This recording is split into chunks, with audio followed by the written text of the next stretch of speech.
6 de la mañana, 11 minutos. Sí se puede complicar la movilidad hoy, así que hay que estar muy pendientes a información de servicio. Sigamos con las noticias económicas. Este es el día 30 del cierre del gobierno de Estados Unidos y republicanos y demócratas no parecen estar más cerca de ponerle fin a esta situación. Muchos empleados federales no han recibido su salario, incluyendo a los controladores aéreos quienes trabajan sin cobrar. Los impactos del cierre podrían empeorar tanto que esto se debe a que varios programas federales se quedaron sin fondos el 1 de noviembre. Si esto ocurre, decenas de millones de personas perderían beneficios federales de alimentación y nutrición, como el programa de asistencia nutricional suplementario, antes conocido como cupones de alimentos. También se quedaría sin fondos algunos programas Head Start, centros de aprendizajes tempranos para familias de bajos ingresos que atienden a más de 65.000 niños en todo el país. Además, el Departamento de Agricultura anunció que reabrirá cerca de 2.100 oficinas de condado a pesar del cierre del gobierno, y esto para ayudar a los agricultores a acceder a unos $3.000 millones en ayudas. Al mismo tiempo, muchos agricultores de Estados Unidos afirman que las políticas comerciales del gobierno del presidente Trump los tienen al borde de la quiebra. La preocupación por la economía de Estados Unidos en medio de un prolongado cierre del gobierno presiona a la baja al petróleo, especialmente porque los despidos de empleados federales interrumpieron el tráfico aéreo en todo el país. 6 de la mañana, 13 minutos, un mensaje, ya seguimos con nuestros analistas y más noticias aquí en Primera Página. Somos Credicorp Capital, compañía de asesoría financiera y gestión de inversiones. Hacemos parte de uno de los grupos financieros más grandes de la región, lo que nos da un respaldo sólido y confiable. Contamos con un equipo experto con los más altos conocimientos y estándares en diferentes líneas de negocio, brindándole una asesoría personalizada y centrada en cumplir sus objetivos financieros. Más información en credicorpcapital.com, vigilado por la Superintendencia Financiera de Colombia. En Primera Página Radio, las bolsas del mundo. Iniciamos con Asia, donde hay nuevas luces políticas de política monetaria del Banco de Japón. La bolsa de Tokio se dispara de nuevo y supera por primera vez los 52.000 puntos, principalmente por las empresas tecnológicas. Las ganancias se vieron impulsadas por las acciones de semiconductores y también relacionadas con la inteligencia artificial, siguiendo de esta forma la tendencia de los futuros vinculados a las acciones de tecnología, pero de Estados Unidos. Se preveía que el índice de referencia subiera más del 15% este mes. Los participantes del mercado también tuvieron en cuenta los datos de inflación al consumidor y producción industrial de Tokio un día después de que el Banco de Japón mantuviera las tasas de interés sin cambios. La bolsa de Tokio entonces alcanza nuevamente un máximo histórico, esta vez de 52.391 puntos, después de que el Nikkei se disparó un 2,12% este cierre del mes de octubre, impulsado por las tecnológicas tras unos robustos resultados financieros de gigantes de la industria. El Topix, que es el selectivo que incluye a las firmas de mayor capitalización, avanza un 0,94% y se sitúa en 3.331 unidades. El índice de precios al consumidor subyacente de Tokio aumentó un 2,8% a corte del mes de octubre, y esto respecto al crecimiento que había tenido el año anterior, superando así las expectativas y evidenciando la persistencia de las presiones inflacionarias. La producción industrial en septiembre había tenido un crecimiento del 2,2% con respecto al mes anterior, superando así las previsiones, mientras que las ventas minoristas aumentaron modestamente un 0,5% interanual, lo que indica una débil demanda interna. Siguiendo con las bolsas, la de Shanghai cayó un 0,81% y el parque de Shenzhen tuvo una baja del 1,14%. El Hang Seng, que es el índice de referencia de la bolsa de Hong Kong, tuvo una pérdida del 1,43% después de que unos datos peores de lo esperado se dieran a conocer en el sector manufacturero y que además reavivaron los temores de una deflación en China. El índice que mide el comportamiento de las compañías de la China continental, el Hang Seng China Enterprises, tuvo por su parte una caída este 31 de octubre del 1,91%. El Kospi, que es el principal índice de la bolsa de Seúl, cerró por primera vez por encima de las 4.100 unidades, esto luego de subir un 0,5% este viernes, sobre todo por el optimismo entre inversores tras el anuncio de importantes acuerdos de la estadounidense Nvidia para poder suministrar chips de inteligencia artificial a empresas surcoreanas. Y cerramos con el KOSDA, que es el índice que agrupa empresas tecnológicas y de mediana capitalización, que está durante esta jornada sumando a esta hora un 1,07% según los datos que se conocen en este viernes 31 de octubre, ya cerrando mes. Saludo hasta ahora a nuestros analistas que nos acompañan: Jorge Gutiérrez, gerente de Prudenta Banca de Inversión, y también está con nosotros Juan Camilo Pardo, asesor económico y docente. Bienvenidos. Feliz viernes, feliz cierre de mes de octubre, y a propósito de que estamos cerrando este mes, empecemos, don Jorge Gutiérrez, analizando, y más que analizando, las expectativas que tiene el mercado de lo que puede hacer este mes de noviembre, que ya empieza a raíz de, por lo menos, Asia, que es lo que estamos ahora hablando, de esa tendencia creciente que se mantiene de los máximos históricos en la bolsa. ¿Esto cree que, o la expectativa que es que se mantenga, o ya va a parar de pronto esa racha? Hola, Kiara, muy buenos días. Un cordial saludo para toda la audiencia y para los compañeros aquí del panel. Pues mira, Kiara, esta semana sucede algo raro y ciertamente empieza a verse como enrarecida no solamente las bolsas en Asia, sino Estados Unidos y el resto. A pesar de que el dato de inflación salió bueno, curioso es que ayer los tesoros que rondaban el 3,95 y empezaba la fiesta, terminaron subiendo, y hoy vemos que suben algo así como 10, 12 puntos básicos, particularmente en los bonos de 10 años. Esto puede ser una sorpresa en la medida en que el trasfondo de todo es que Powell había advertido que se veían o habían buenas expectativas de bajadas de tasas, se esperaban dos bajadas, pero en su último discurso dejó ver, o el mercado interpretó, que probablemente no van a haber más bajas este año y que las siguientes pueden ser en el segundo semestre del año entrante. Seguramente eso no estaba en las cuentas de la gente y por eso se da la vuelta. Consecuencia, las bolsas en Estados Unidos se devolvieron un poco ayer, pero hablando de Asia, vemos no solo que el comportamiento no fue similar, sino que la semana como tal tiene unas valorizaciones interesantes. Ya lo mencionabas tú, el tema de los semiconductores y cosas de esas. El caso de Japón, Toyota vuelve a lucir muy bien. El tema de hardware en el que se fabrica no solamente en Japón, sino en Taiwán. El caso de Taiwán Semiconductor vuelve y valoriza en la semana más del 4%. Coincide esto con los pronunciamientos cada vez más fuertes de los diferentes analistas que advierten una posible burbuja en las bolsas del mundo. Ahora, cuando uno descompone un poco, particularmente el caso americano, en sus diferentes sectores económicos, lo que sí realmente unen todos los indicadores sin excepción, Nasdaq, Dow Jones, S&P, etcétera, es que lo que se valoriza y lo que sesga los indicadores como tal es la tecnología. Pero si, por ejemplo, uno mira en el mundo entero qué pasa con los demás sectores, las valorizaciones no son tan relevantes. Y en algunos casos, que más adelante veremos el de Estados Unidos, el caso de los bancos regionales no deja de ser una preocupación, más ahora que se advierte que las tasas probablemente en Estados Unidos no van a seguir bajando.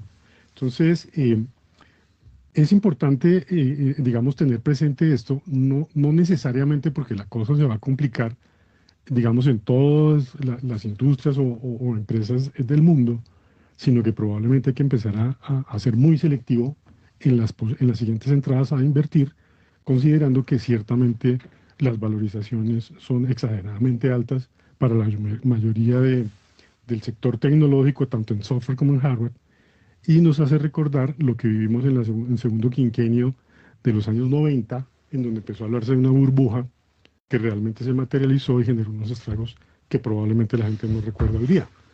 para eso de pronto hay que ser un poco cautos entonces en el proceso de selección de ese tipo de acciones, pero lo cierto es que en los diferentes sectores, particularmente China, Japón, eh, hay posibilidades interesantes distinto al tema de tecnología, claro.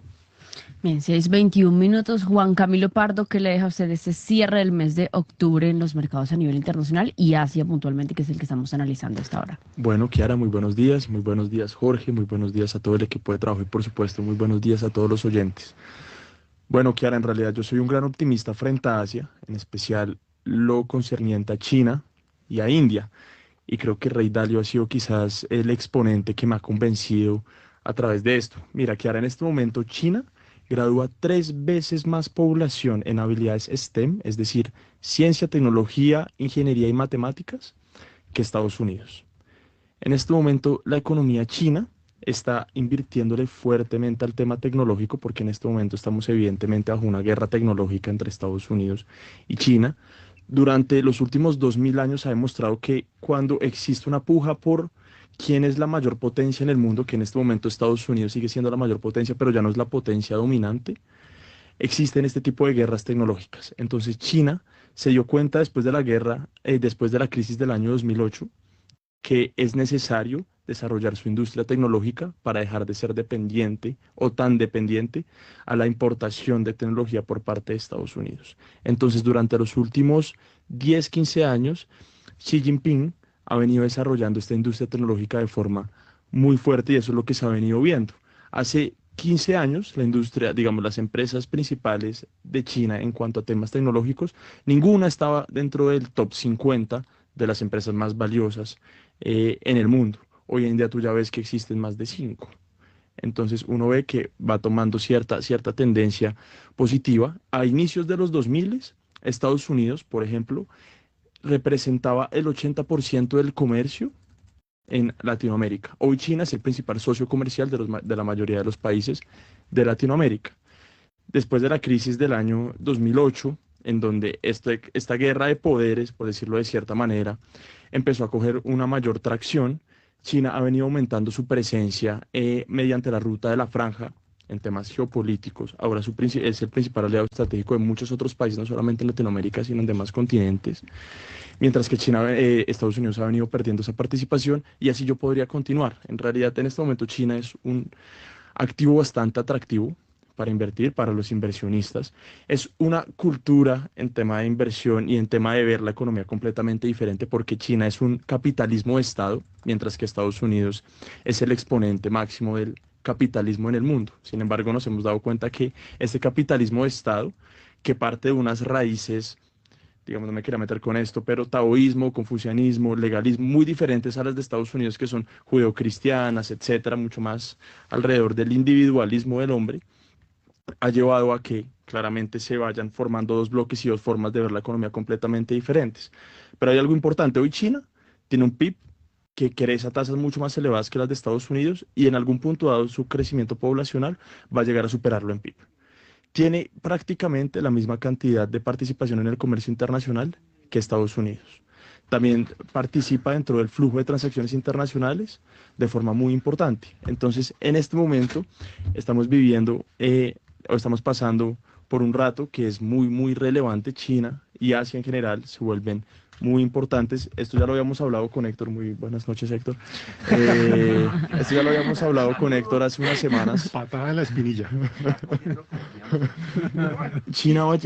India va a llegar a sus 1.700 millones de habitantes en el año 2070. 1.700 millones de habitantes. Hoy China tiene 1.200 o 1.400, no sé muy bien. Ya India está próxima a superarlo. Estados Unidos apenas, pues Estados Unidos está muy por debajo de los 1.000 millones de habitantes. Entonces India también es una potencia a la cual hay que ponerle el ojo. El capital humano es un driver de crecimiento en el largo plazo clave. Entonces India también va a ser una potencia quizás más adelante, precisamente y fundamentado todo ello en su crecimiento poblacional. Muy bien, 6:26 a.m. Pasemos a Europa, donde las bolsas acogen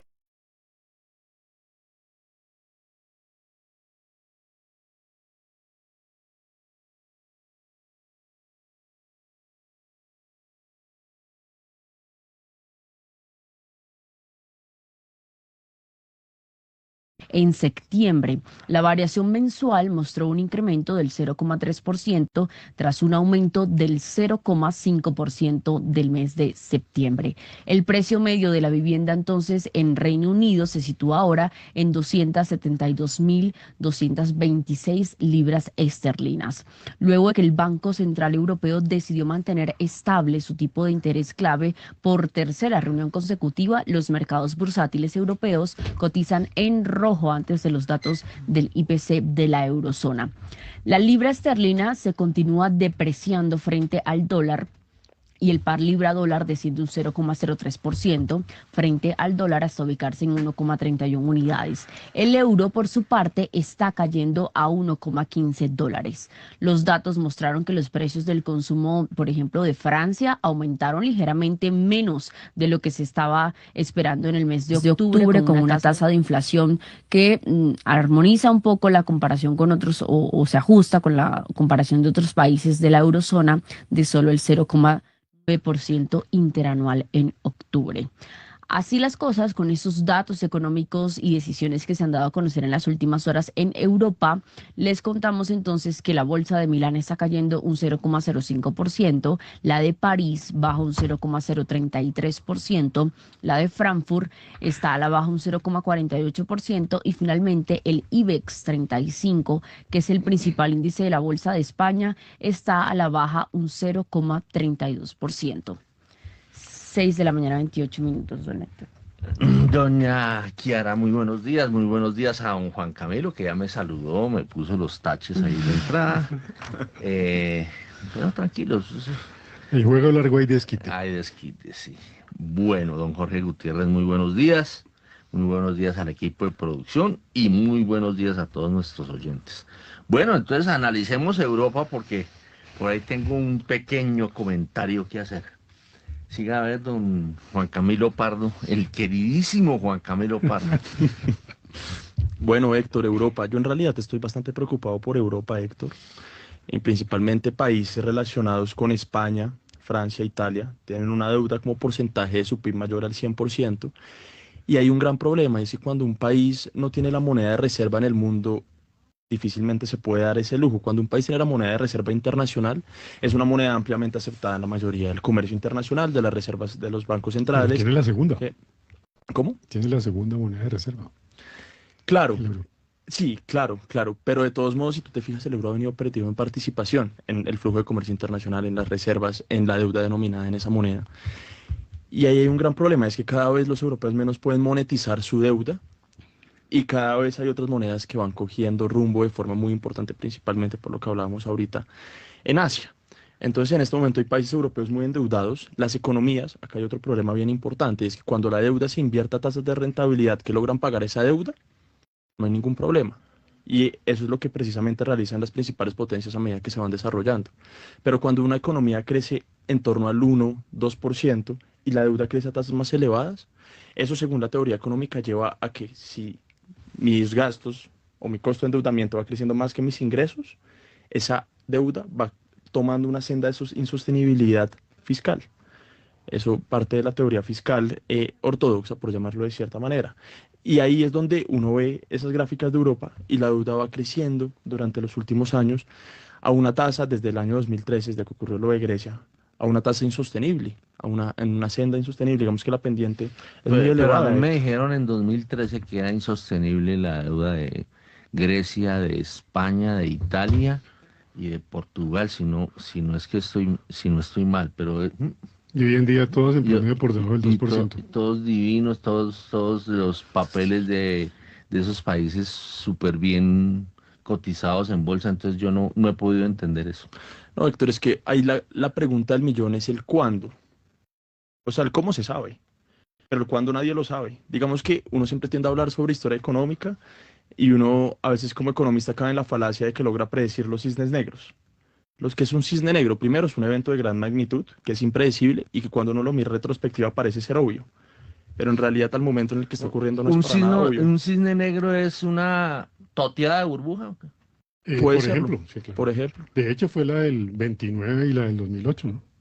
Por el tema subprime. La del 29 de 1929. Claro. Uh-huh. Exactamente. Entonces ahí la pregunta no es Ahí la pregunta, perdón, es el cuándo y no el cómo. Digamos que la evidencia empírica y la historia de los últimos 2000 años, la vez pasada que recuerdo hablábamos de historia, nos demuestran que existen unos patrones que parecen ser ahistóricos y que parecen tener una relación causa-efecto.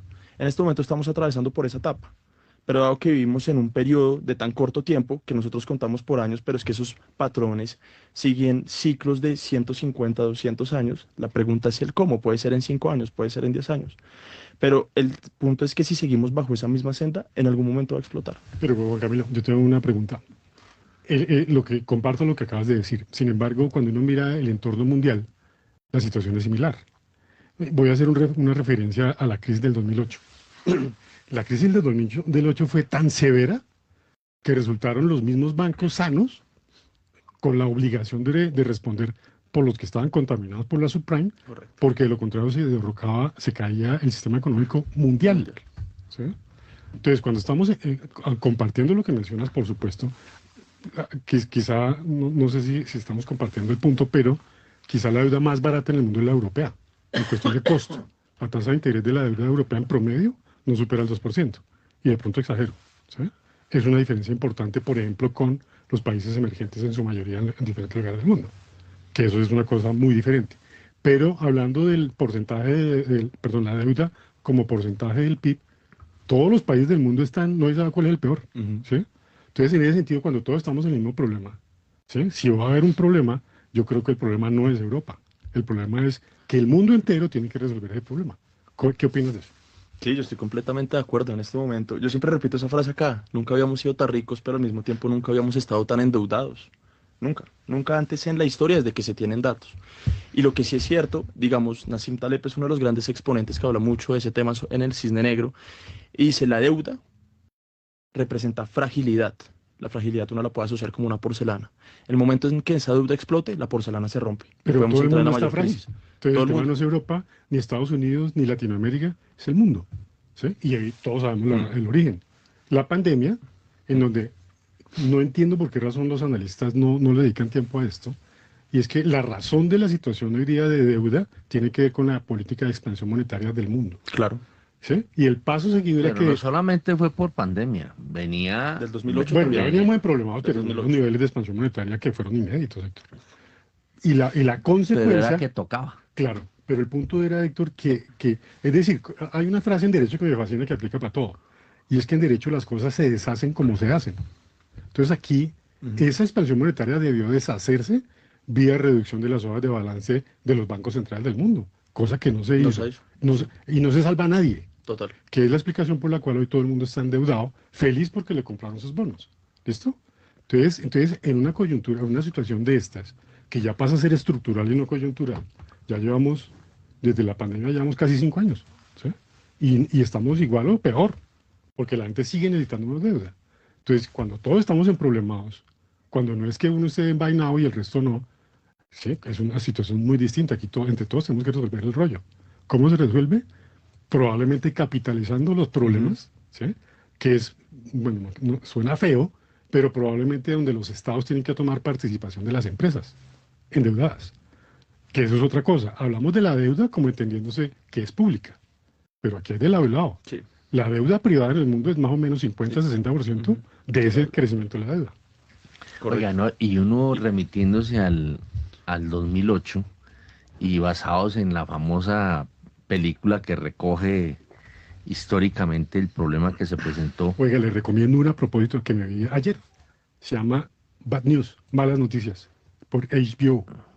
Tratan el problema del 2008 de manera muy, Bueno, muy y entonces el problema es de que el personaje que estaba apretando el asterisco, o sea, apostando, estaba vendido, ¿no? el médico. El médico que termina después metiéndose Forrado. un platal. Sí.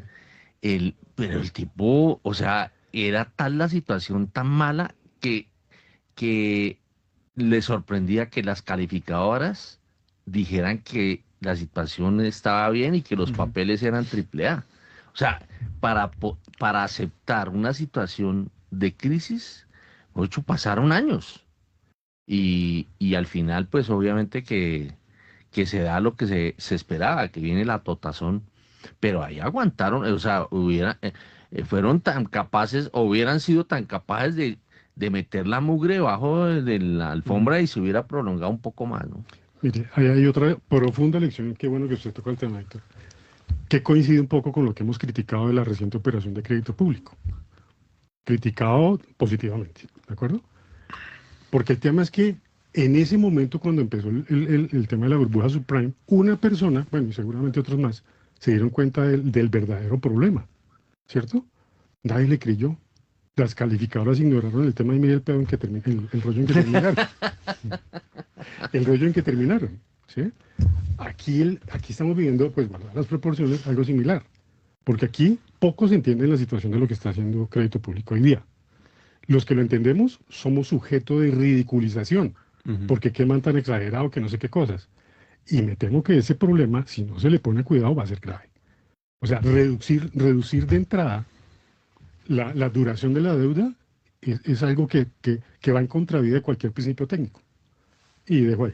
Correcto. Yo acá quisiera hacer un paréntesis, sector muy pequeño, y es, yo creo que de hecho el punto de inflexión no es la pandemia ni la crisis del 2008, sino es cuando el mundo dejó de estar atado al patrón oro, en 1971 por Richard Nixon. En ese momento es cuando los bancos centrales se lograron dar el lujo de empezar a imprimir como locos, porque no tenían una moneda fuerte, que era el oro, como base.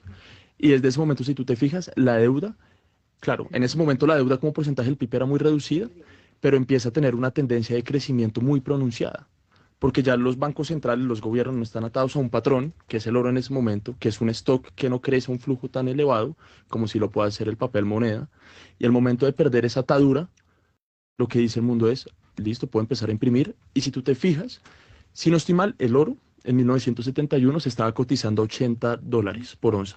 Hoy en día ya vemos que está por encima de los $4.000 por onza. Es decir, si uno compró oro en ese momento y compró una buena cantidad de oro, hoy en día ya es millonario.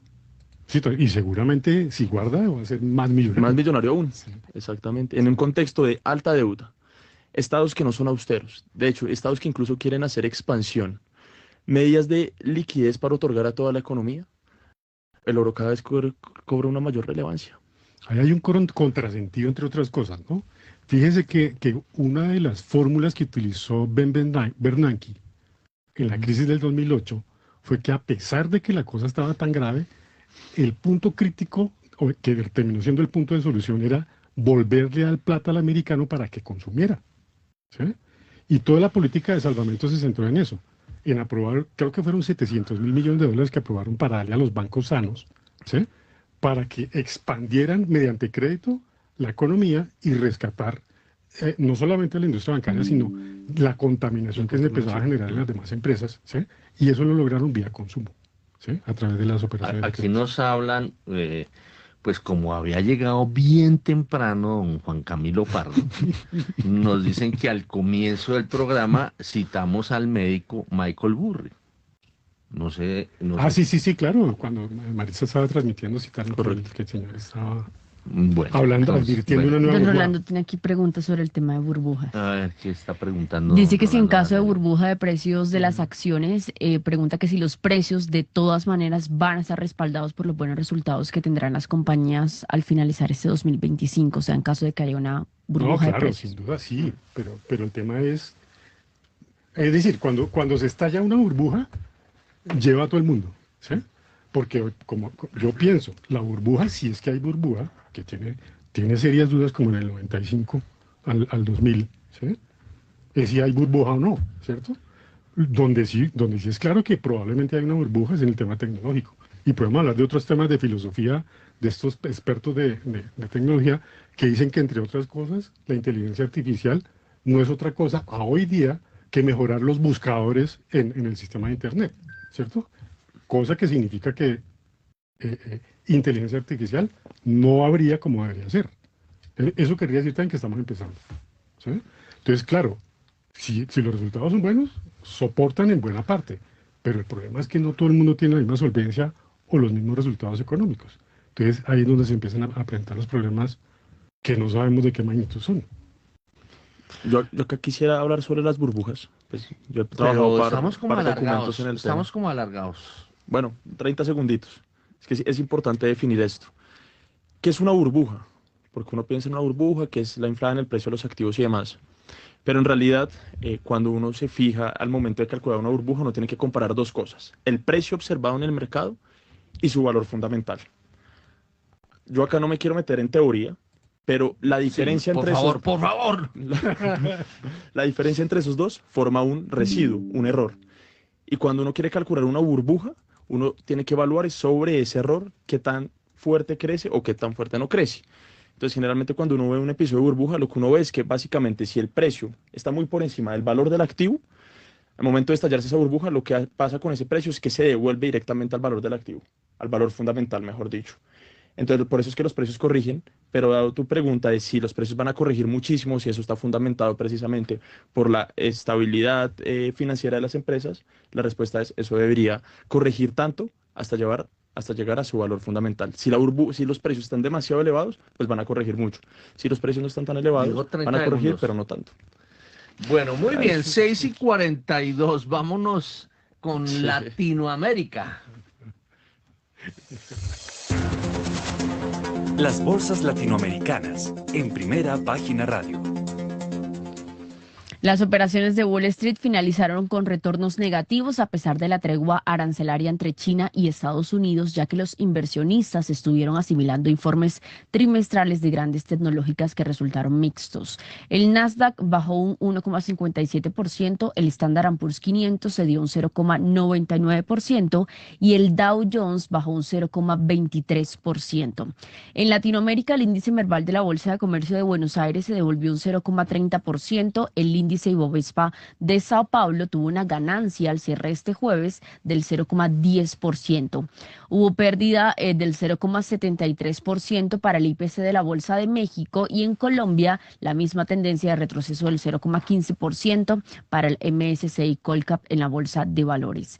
En Chile, el principal índice bursátil, el Standard & Poor's IPSA, subió un 1,10% y el MSCI NUAM de Perú se devolvió un 0,19%. Así están las cosas, don Héctor, en Latinoamérica, pero aprovecho a esta hora para entregarle un mensaje, varios mensajes a nuestros oyentes y televidentes. Con Acciones y Valores, más de 65 años de experiencia garantizan el mejor manejo para su dinero. Transferencias internacionales ágiles y fondos de inversión rentables, todo en un solo lugar. Infórmese en www.axivalores.com. Vivir la vida que quieres y no la que te toca. Eso es libertad. Con Scandia puedes construir esa vida accediendo a más de 45 portafolios de inversión con el respaldo y acompañamiento que solo te da una marca con 70 años de historia en Colombia. Las inversiones están en todas partes. Las que buscas están en Scandia. Libérate con Scandia. Scandia AFP KSA es una empresa vigilada por la Superintendencia Financiera de Colombia. El Fondo Voluntario Scandia Multifund es distinto a los fondos que prevé la Ley 100 de 1993. Bueno, muy bien, son las 6 de la mañana y 44 minutos. A las 6:44, metámonos con Latinoamérica, que con pregunta de una vez, como dicen por ahí, bobo el último, ¿no? Oiga, hablando de eso, Latinoamérica, a Latinoamérica le imponen los libros de texto. O sea, a Latinoamérica sí tiene que cumplir y que sus problemas de deuda y su endeudamiento. Entonces ¿por qué a Latinoamérica se la montan los organismos multilaterales, las calificadoras de riesgo y el libreto no aplica para todo el mundo? Porque si usted mira, pues ya habíamos hablado de Grecia, habíamos hablado de Italia, habíamos hablado de España, de Portugal, países que no han hecho la tarea y entonces nosotros acá nos rasgamos las vestiduras. Bueno, ¿cómo ven esa situación inequitativa? A ver, don Juan Camilo Pardo. Pregunta polémica, bueno. No, vea, lo que pasa, Héctor, es que igual Latinoamérica hay que dividirlo en dos equipos o dos ligas completamente diferentes. Por un lado está la Liga A, que es la Champions League. Entonces ahí tenemos a Chile y a Perú. Ellos no tienen ningún problema de deuda. Es decir, la deuda de ambos países está por debajo del 40% del PIB. Cuando usted se fija en las tasas de crecimiento, han venido corrigiendo durante los últimos años. Entonces se la intensifico. Si esos países están haciendo bien la tarea y son de la Champions League, Sí. ¿por qué no les va tan bien como les va a cualquier país de Europa? No, pero fíjese en las bolsas hoy en día de Chile y de Perú. Están Sí, repuntando pero fuertemente. miremos la distribución del ingreso allá y miramos que la inequidad siguen siendo países con una gran Ujú. inequidad. Entonces, Ya entiendo, ya entiendo el punto. hacen la tarea, pero no tienen el suficiente desarrollo. Entonces porque eso debería de premiar, ¿no? Oiga, son buenos países, Sí. con buena paga. Bueno, nosotros somos buena paga, pero yo Ujú. lo que observo es, y yo diría que Colombia no está tan lejos de esa Champions League en los últimos años, porque ha hecho la tarea, hasta hoy la ha hecho.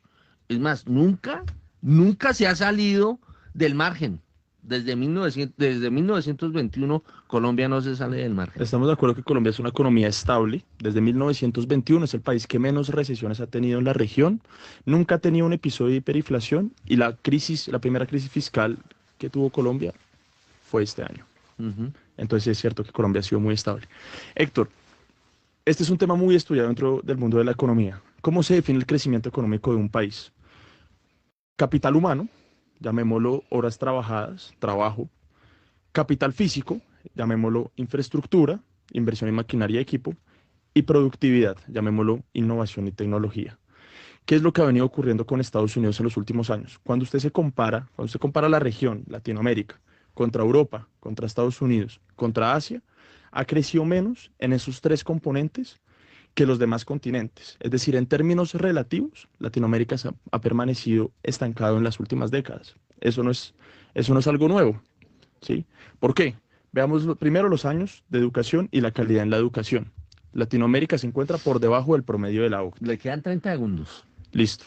La inversión en infraestructura, en vivienda y maquinaria de equipo en Latinoamérica, como porcentaje de su PIB, es menor al de la OCDE.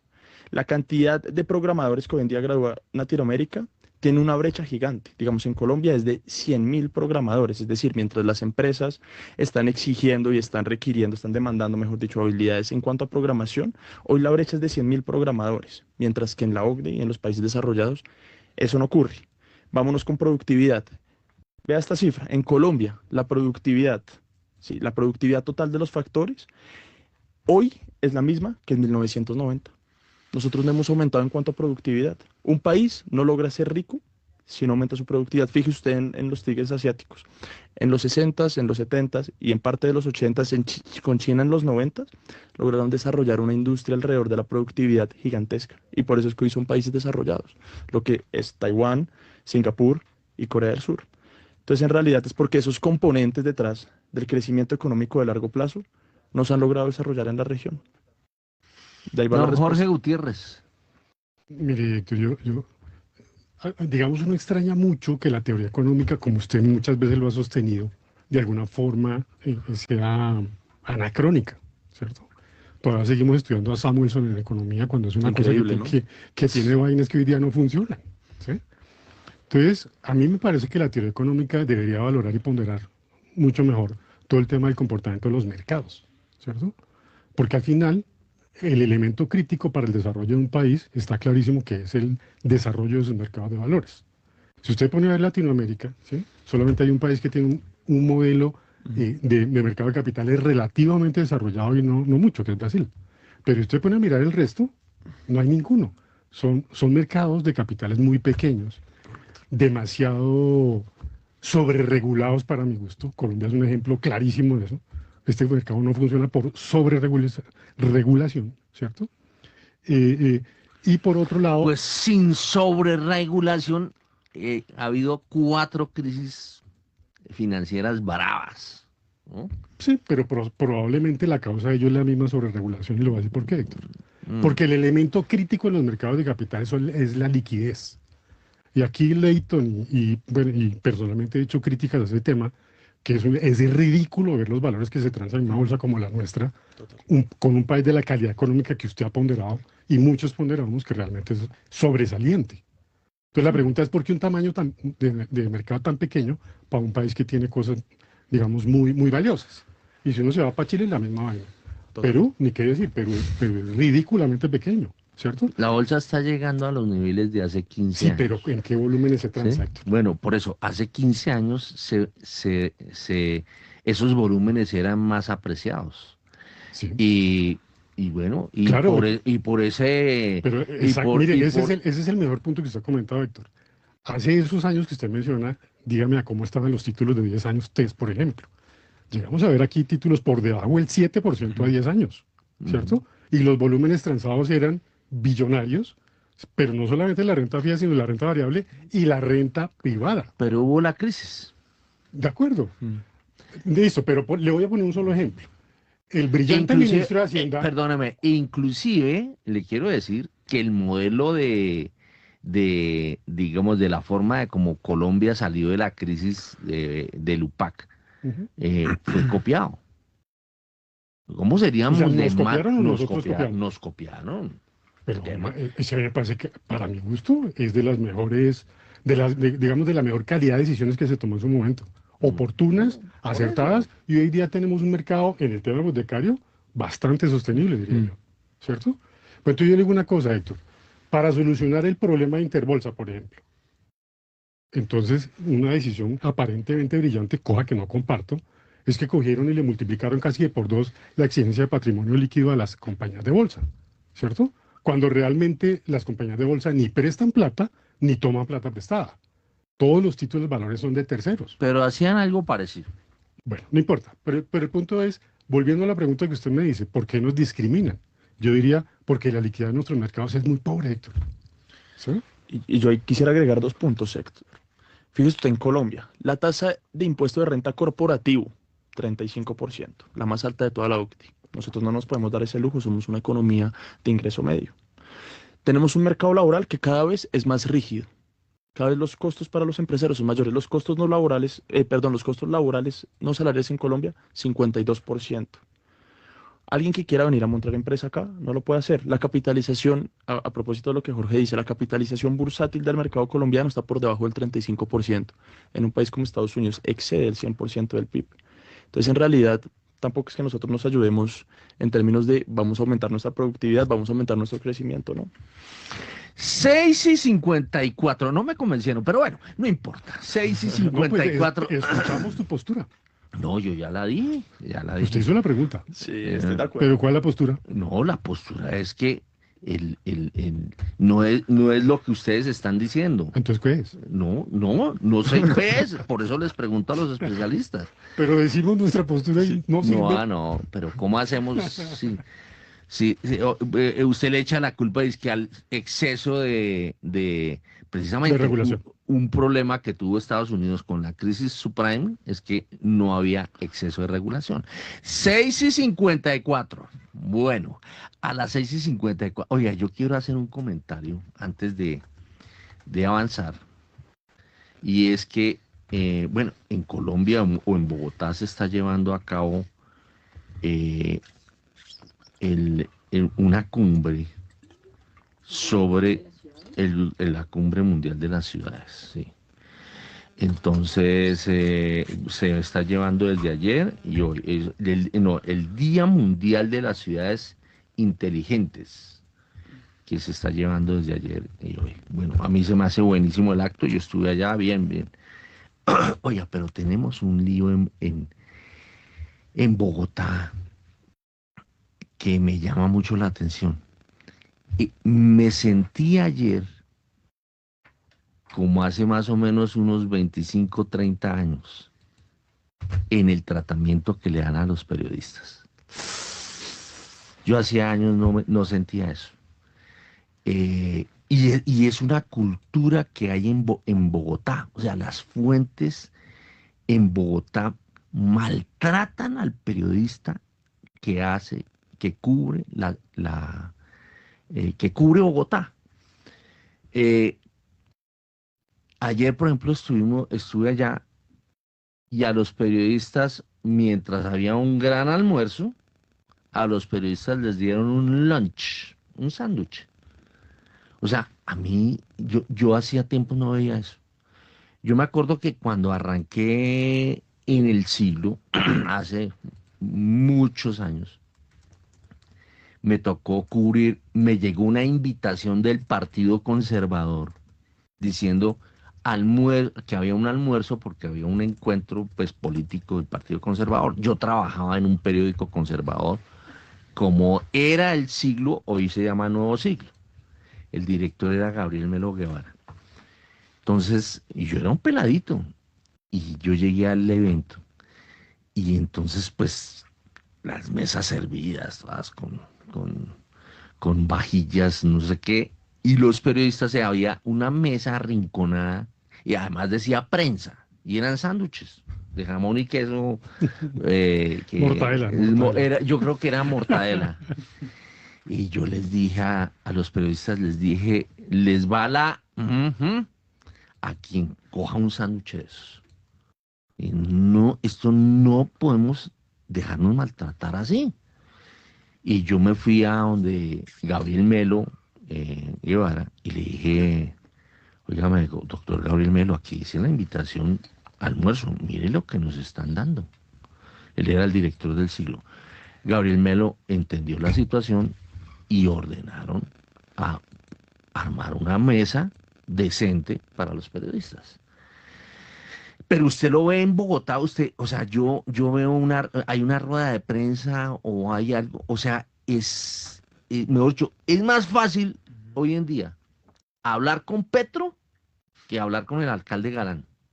Pero no porque Galán sea odioso, sino porque monta una infraestructura. Burocracia No, y una como una, oiga, chiste de aquí periodista, más o menos es el esquema.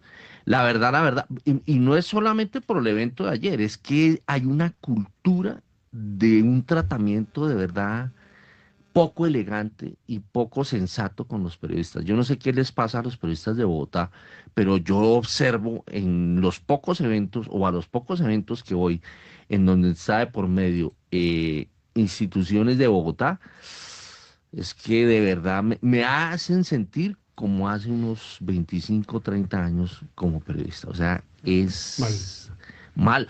¿Por qué? Usted que estuvo en Tesoreros, que organizó, o en otros eventos, uno ve en el sector económico, por fortuna es otra mentalidad y entendieron que el periodista hay que interactuar con el periodista prácticamente de tú a tú. Es que es parte de la vida económica. Exactamente, es parte de la vida económica. No, en Bogotá no han entendido eso, desafortunadamente, y no es esta administración, hace mucho tiempo yo vengo viendo un tratamiento muy harto con los periodistas de Bogotá. O sea, pobres los periodistas de Bogotá, de verdad que los están tratando muy mal y de verdad vi el evento, muy bueno el evento, pero siguiendo la política o la cultura que están teniendo con los periodistas de Bogotá. Pasó lo que pasó y lo que les relaté. Bueno, ya son las 7 de la mañana, veremos los commodities después de las 7. 7 en punto.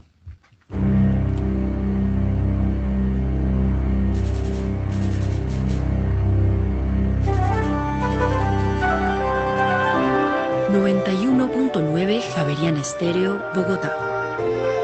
HJKZ. Sin fronteras.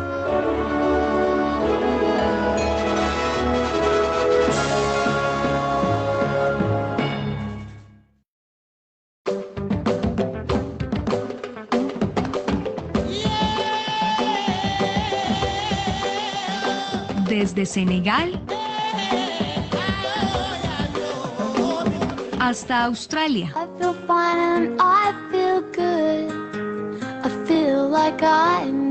Javeriana Estéreo, sin fronteras.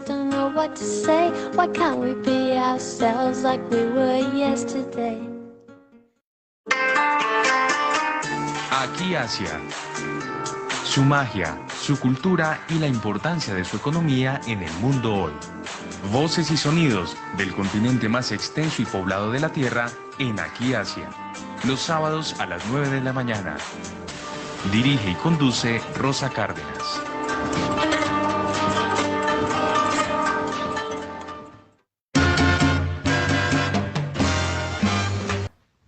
Maritza, muchas gracias. Y por ese dato, no, es a diario. La verdad, uno se sorprende de la cantidad de gente que nos oye y nos ve.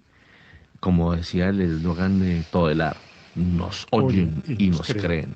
Entonces, sí, eso es así. Y además a uno lo sorprende que además gente del común también nos escucha. Entonces usted ve, se sube en un Uber y tienen sintonizado Primera Página Radio por los 91.9 FM estéreo de Javeriana Estéreo. También reportaron sintonía, sí vio el comentario que Sí. hicieron.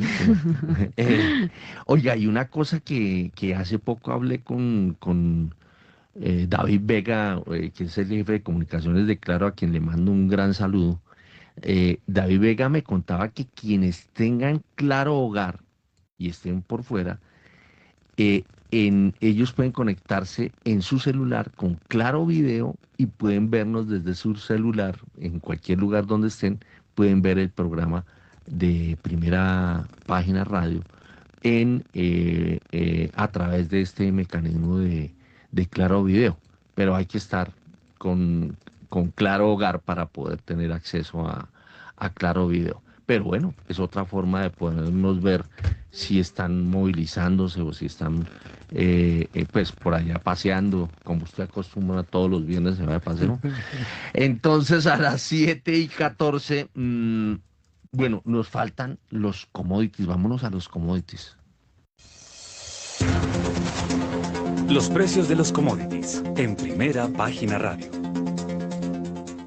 El petróleo Brent está cotizando a la baja un 0,31%, $64.17 el barril, mientras que el WTI de Estados Unidos baja un 0,27% y la cotización es de $60.40. El gas natural sube un 3,82%, $4.10, mientras que el oro nuevamente está por arriba de los $4.000 la onza. Sin embargo, la variación es negativa del 0,30%. $4.012 la onza. El cobre cae un 0,12%, $5.01, mientras que el cafecito a esta hora reporta también una baja del 0,70% en su variación intradía y el precio de la libra del café en su precio internacional es de $3.89. El azúcar, 14 centavos, baja un 0,33% y el carbón está cotizando a esta hora $92 la tonelada, eso es una baja del 0,27%. Bueno, muy bien, son las 7 de la mañana y 15 minutos, pero yo antes de entrar a mirar los commodities, porque veo que el petróleo está estable, ¿no? Sí, señor, 64. Bueno, estable es alrededor de $65 el barril del Brent. Yo quiero conectarme con Laura Gabriel para que nos diga muy rápidamente, denos dos chivitas o dos noticias en el sector minero energético. Héctor, buenos días y buenos días para todos. Bueno, yo le cuento que yo estoy en Cartagena en el Congreso de Energía MEM, perdón. Y ayer, pues todo el sector eléctrico volvió a advertir que el país se enfrenta a un posible apagón en los próximos 2 o 3 años. Esto lo dijeron a Colombia, a Colgen, EPM. Entonces, pues básicamente el llamado de ellos es como a acelerar la expansión energética. También, pues, complementando la información que escuchamos ahorita de Maritza y del presidente de Ecopetrol, Ricardo Roa, pues en lo que se manifestó, dijo Roa que el gas Sirius es 40% menos costoso que el que hoy se está importando.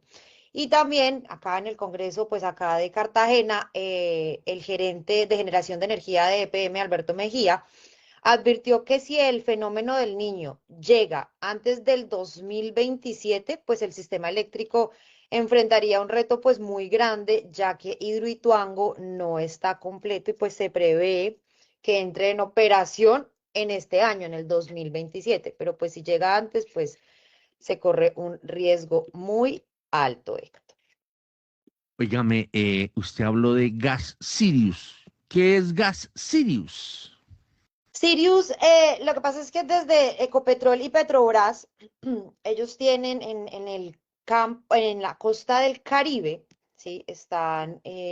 Pues, está el campo Sirius y este campo tiene, pues aportaría al país 6 pies cúbicos de gas, que equivaldría a un abastecimiento de casi 20 años y el país dejaría de importar gas, que actualmente está importando gas. Sirius es el nombre del proyecto exploratorio de gas, el cual pues está operado por Ecopetrol y Petrobras. Ecopetrol tiene el 55% y Petrobras tiene el 44%.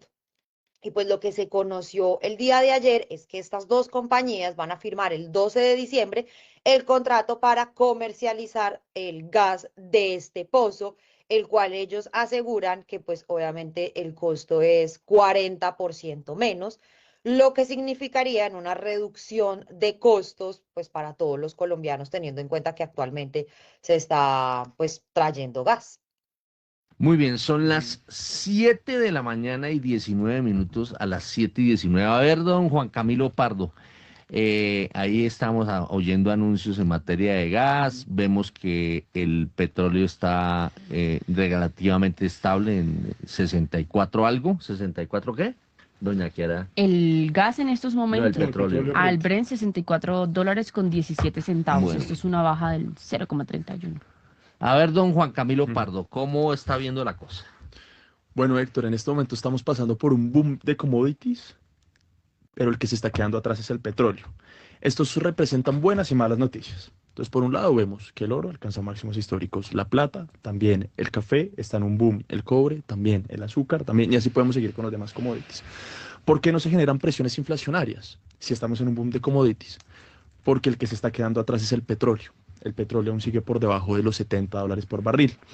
Ahora, cuando empecemos a ver, en caso tal de que lo veamos, un petróleo por encima de $80, $85 por barril, la historia va a ser completamente diferente, porque eso ya va a preocupar a los bancos centrales, no a los gobiernos, pero sí a los bancos centrales, a tener que ajustar su tasa de política monetaria, porque recordemos que frente a choques en el precio de los combustibles, los bienes y los servicios de la economía suben su precio, eso genera inflación y por lo tanto eso preocupa a los hacedores de política, principalmente monetaria. Pero en este momento eso no está ocurriendo, entonces estamos pasando por un boom de commodities que de cierta manera para la economía es sano, para la economía mundial. ¿Por qué para la economía local no lo es? Porque recordemos que nosotros dependemos parcialmente de los ingresos por petróleo. Cerca del 33%, del 33-35% de nuestras exportaciones provienen del petróleo. El 4% del PIB de Colombia es minas y canteras. El sector petrolero genera cerca de 200.000 empleos en el país. Los ingresos por regalías, aproximadamente 7-8 billones de pesos al año, que vienen, petróleo. Ingresos del gobierno, petróleo. Inversión extranjera directa, el 25% del sector de hidrocarburos en el país. Entonces, en realidad, nuestra economía depende muchísimo del petróleo en este momento. ¿Qué ha venido ocurriendo? Pues sabemos que por temas ideológicos este gobierno suspendió la firma de nuevos contratos de exploración y explotación. La producción se ha mantenido estructuralmente por debajo durante los últimos años, por debajo de los 800.000 barriles diarios. Cuando uno se fija, las reservas de petróleo también vienen disminuyendo durante los últimos años. Y así podríamos continuar, digamos, la cantidad de taladros, a pesar de que se ha mantenido por encima de los 100. Hace unos años veíamos 150 taladros, es decir, la actividad petrolera en el país ha venido perdiendo rumbo. Las utilidades de Ecopetrol en los últimos 3 años, cuando uno se fija en el acumulado, han bajado por encima de 10 billones de pesos a hoy en día cerca de 2 billones de pesos. Las utilidades se han reducido un 70%. Eso se debe al precio del petróleo, ¿no? Vea lo siguiente. A la caída. Precio cantidad. No, y además la tasa de cambio...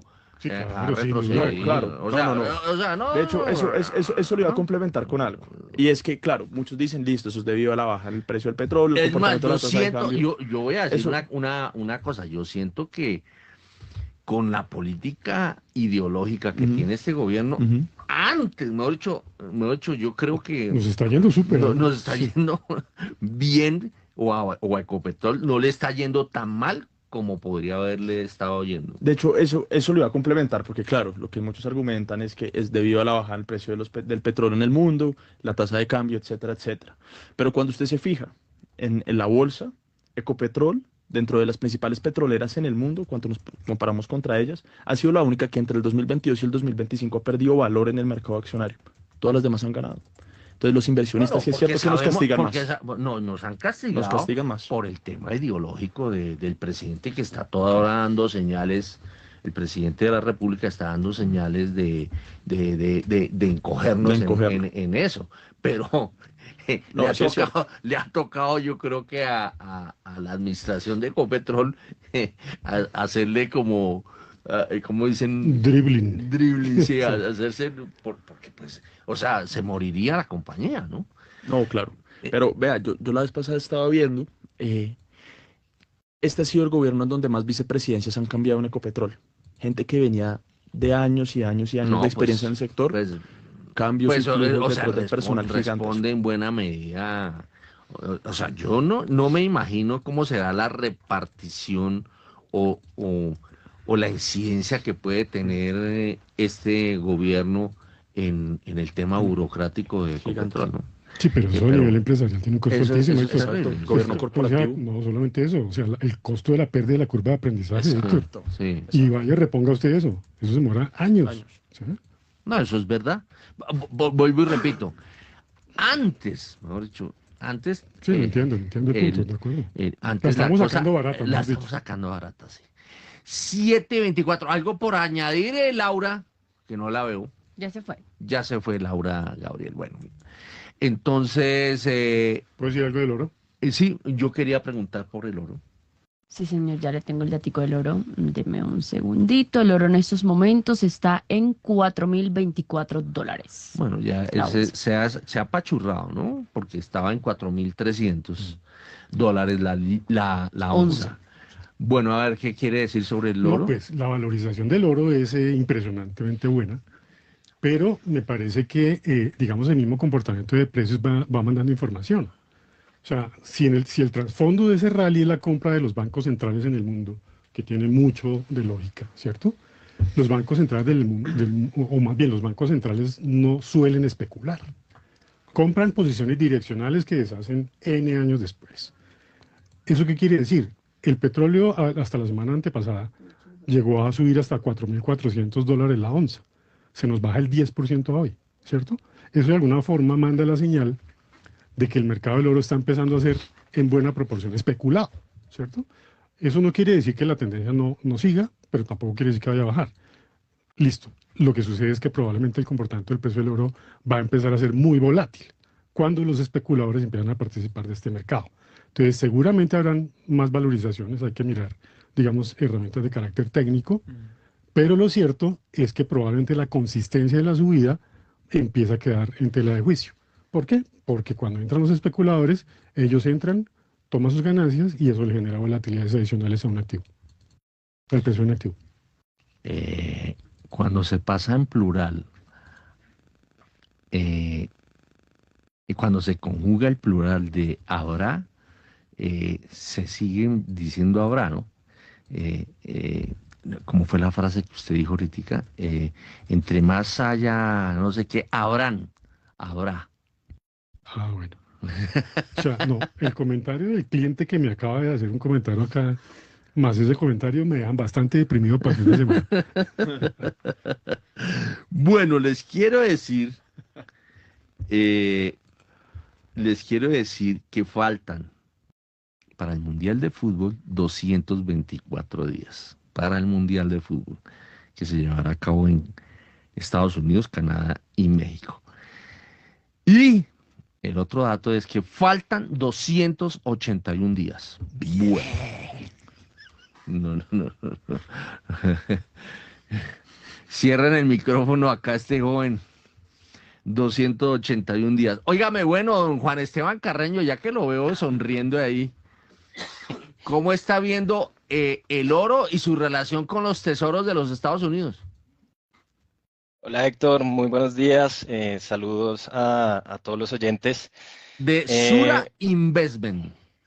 Así es. Bueno, en el oro sí hemos visto que más o menos desde el 20 de octubre empezó a retroceder. Mucho viene también de algo de que la Fed iba a recortar tasas, pero ya se ha estabilizado por los niveles alrededor de los 4.000. Nosotros respecto al oro, y bueno, y hubo, digamos, algo de buenos comentarios en la relación de Trump y China. Entonces, nosotros viendo al oro, creemos que los buenos comportamientos deben continuar, a pesar de esta toma de ganancias que se han hecho recientemente. Mucho que, digamos, del impulso puede provenir de que la Fed recortó tasas y la expectativa es que continúe recortando tasas. Después del discurso de Powell, hubo cierto, digamos, dudas de que si los recortes iban a ser muy agresivos, pero a pesar de que se recorte o no ahorita en diciembre, la expectativa es que igual los recortes continúen el próximo año. Entonces, estos recortes de tasas de interés van a ser un impulso para el oro. La debilidad del dólar creemos también que va a continuar. Y bueno, todo el tema de las compras de bancos centrales que mencionaban es algo que creemos que estructuralmente va a mantener la demanda por el oro. Además, como comentaban ahorita, el tema de la deuda de los países se vuelve cada vez mayor, los gastos fiscales son cada vez mayor, por lo tanto, estas monedas fiat, digamos que se empiezan a perder algo de credibilidad y el oro sigue siendo uno de los elementos más importantes para resguardo de valor. Entonces, creemos que a pesar de este retroceso en los últimos días, tiene, digamos, las fuerzas estructurales para continuar su alza. Respecto a los tesoros de Estados Unidos, lo que vimos fue que la Fed recortó hace unos días y lo que hizo, lo que pasó con los tesoros es que las tasas comenzaron a subir. Y esto es por lo que mencionaba de que el mercado estaba con unas expectativas de una Fed que iba a recortar de forma muy agresiva y en el discurso Powell lo que hizo fue decir que el recorte de diciembre no estaba tan asegurado. De hecho, mencionó que la Junta estaba bastante dividida en este aspecto. La probabilidad de que las tasas se quedaran quietas, digamos que no hubieran cambios en diciembre, pasaron de 9% a 35%. O sea que ya la probabilidad de que no hayan cambios en esa reunión pues aumentaron bastante y esto de por sí generó que el mercado, que las tasas subieran a medida que el mercado descontara menos recortes por parte de la Fed. Y ¿Usted dónde esto, está? pues, ¿Usted dónde está, Juan Esteban? uy, se me viene la amarilla. En Bogotá, Héctor. Muy bien, muy bien. Tenemos la amarilla. Oiga, nada, no le conocemos la mano, ¿no?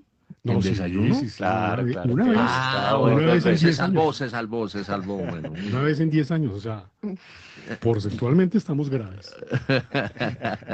Pero él que viene hace como 200 años, le he visto por ahí la mano 2 veces, así de que Jorge no saque tanto No, porque pecho. yo pago solo con medios electrónicos. Bueno, y otro que mire, oiga, otro que mire, que no, que tenemos acá al lado, poco se le conoce la mano, ¿no? Bueno, De muy todas bien. maneras, que Juan Esteban puede mandar por Nequi Sí, lo del desayuno. no, que nos mande el lunch como están haciendo en el distrito, que nos mande el lunch 7:31. Bueno, a las 7:31 quiero ir antes de entrar con Daniel Támara, que ya lo veo ahí activo. Quiero ir con Edgar Leyton. Vámonos a la Bolsa de Colombia. En Primera Página Radio, las acciones de Colombia. Tiene Muy el bien. micrófono cerrado. Muy bien, me don encanta Edgar, como muy habla difícil. Edgar Leyton. Prenda el micrófono, prenda el micrófono, prenda el micrófono, prenda el Ahí lo tienen micrófono. cerrado. Está Sí. cerrado, ayúdenlo, ayúdenlo. Ahí, ahora sí. Oiga, ¿cuánto lleva saliendo en Primera Página y el micrófono siempre se le olvida? Está igual que William Varela. Cero. Que sí, no lo hemos visto. Ah, sí. A ver. Cero. Bueno, Ahora sí, Héctor, todo lo que estaba comentando, repita, a ver.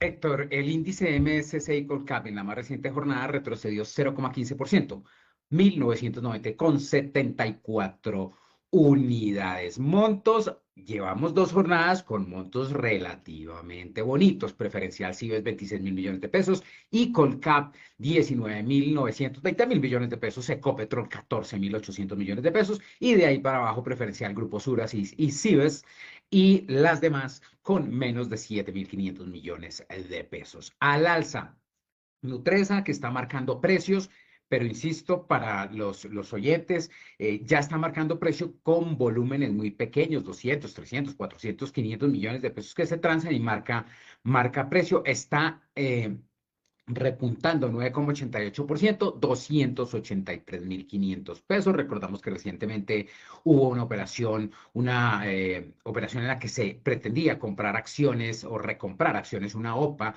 por acciones de Nutresa y el precio ofrecido era de 130.000 pesos, razón por la cual pues nadie se presentó y se declaró desierta. Entre tanto, BBC 7,91%, 13.640 pesos y Preferencial Grupo Argos 1,85%, 12.100 pesos. Negativo, Da Vivienda corrigiendo 3,38% a la baja, 28.600 pesos.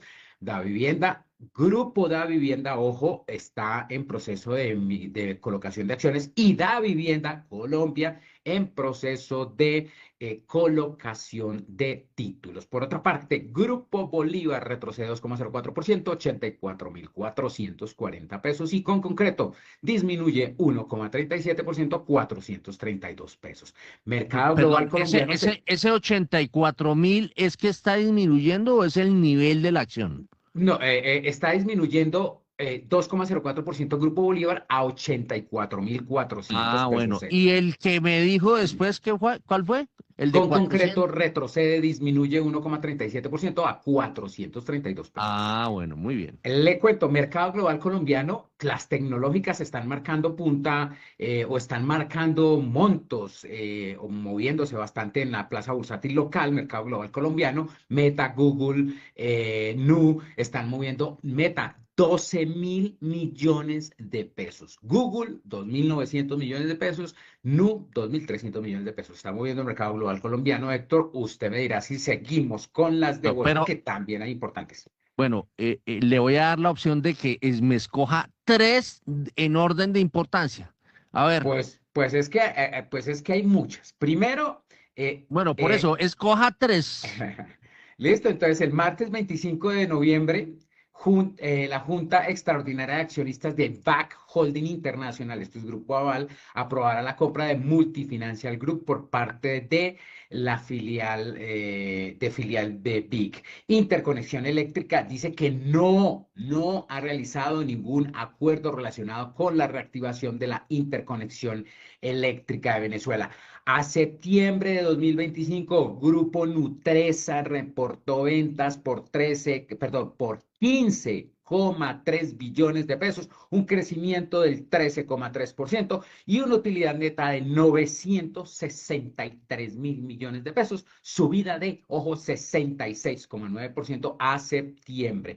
Me voy con Ecopetrol, qué pena que no sean 3, pero es que Fitch estima que Ecopetrol podrá refinanciar parcial o completamente los vencimientos de 2025-2026 y también advierte Fitch que las renuncias de miembros de la Junta de Ecopetrol y reacciones del mercado evidencian ruido en la gobernanza de la compañía. Eso es como lo más importante del mercado. La ñapa. Ayer se presentaron un informe de Itaú. Dólar, dicen que para comprar un buen nivel de compra estaría en 3.730 a 3.880 pesos. Toda la información y todas las estadísticas y proyecciones de Itaú las pueden leer en primerapagina.com. .com.co Colombia, Comercial Colombia. Bueno, nos vamos, ya que habló de dólar, vámonos con monedas. En Primera Página Radio, el informe de las monedas.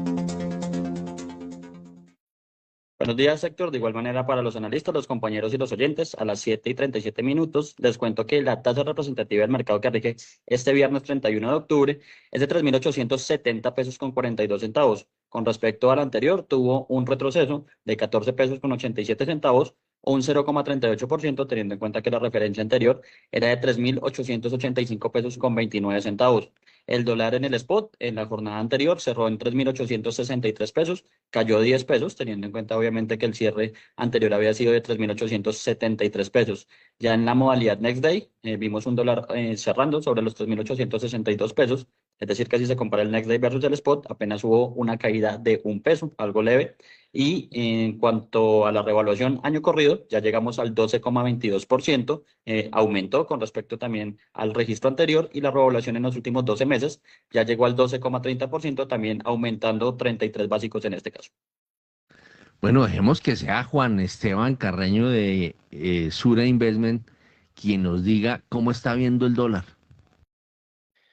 Es Héctor, el dólar lo hemos visto que se ha comportado en estos 3.800 y medio, 3.900, ha mantenido como este rango, y esperamos que en general se mantenga en estos niveles. Nosotros teníamos unas preocupaciones que el tema fiscal fuera a generar, digamos, una desvalorización en el peso colombiano. Sin embargo, estas preocupaciones fiscales han sido amortiguadas por varios factores. En el frente externo, pues el dólar globalmente se mantiene débil. Esto por los recortes que hablamos de la Fed, hay ciertas preocupaciones de la salud de la economía de Estados Unidos, los temas fiscales, bueno, que hay otras reservas, otras monedas en el mundo que se están empezando a utilizar de reservas. Entonces, esto le ha puesto presión al dólar globalmente. Pero en la parte interna también hay unos factores que han favorecido, porque el peso igual sí se ha valorizado más que otras monedas. Entonces, de primero tenemos que el Banco de la República, que de hecho tiene decisión hoy, ha sido muy cauteloso a la hora de recortar tasas, y esto pues le ha dado soporte a las monedas. También la estrategia de manejo de deuda del Ministerio de Hacienda ha monetizado recursos en monedas digamos, en divisa extranjera, y esto pues también le ha dado soporte. Y también las cuentas externas han estado algo estables. El déficit de cuenta corriente está en 2.2, y esto es mucho gracias a la entrada de remesas. Entonces, todos estos factores han generado que las preocupaciones fiscales no se materialicen en un peso más débil. Por el momento, en el corto plazo, esperamos que se pueda mantener. Estaríamos ya viendo que de pronto se puede empezar digamos, a debilitar el peso. Sería cuando el Banco de la República retome sus recortes, que lo vemos más ya hacia un tema del próximo año. Muy bien, son las 7:40. Me escribe, no voy a dar el nombre, un gran amigo del mercado que dice, hablando de Ecopetrol: Ecopetrol no ha perdido valor cuando se mide en dólares y se incluyen los dividendos. Además, más que el problema del gobierno, el problema es que no tiene reservas. El gas está decayendo, el petróleo que tiene en Colombia es costoso de sacar porque es puro recobro, y lo del Permian, por ser fracking, decae rápido. Para volver a crecer necesita invertir más, pero como ha preferido subirle dividendos a Petro y como el precio del petróleo ha bajado, no tienen balance para hacerlo. Roa sabe y quieren dejarle el problema. Roa sabe de esto, me imagino, ¿no? Y quieren dejarle el problema al próximo gobierno. Bueno, 7:41. Vámonos con la noticia de hoy, con Daniel Támara. A ver, don Daniel, ¿cuál es la noticia de hoy? Héctor, muy buenos días para usted, para todos los oyentes. Bueno, hoy la noticia es la reunión de junta directiva del Banco de la República, en la que tomará decisión sobre las tasas de interés. Y arranca con un primer ingrediente, y es que no va a estar el ministro de Hacienda, Germán Ávila, quien se encuentra acompañando al presidente Petro en su visita a Qatar. Y en su lugar va a estar Carlos Emilio Betancur, que es el actual viceministro general de Hacienda y también director encargado de la DIAN, y tras la salida del ministro o el viaje del ministro también es ministro de Hacienda encargado. Entonces va a ser el que represente el ministro de Hacienda hoy en la junta directiva del Banco de la República. Y Héctor, pues el consenso de los analistas, o el 100% de los expertos consultados, pues espera que la tasa de interés se quede quieta en el actual 9,25%. No están viendo reducciones, por lo menos en lo que resta de este año, y dependiendo del centro de pensamiento o la investigación de estudios económicos, la estabilidad incluso va hasta julio del próximo año. Entonces, tasas quietas por ahora, especialmente en la junta de hoy, nadie está viendo reducciones y la mayoría de los analistas también están viendo que se queden quietas incluso hasta diciembre del próximo año, Héctor.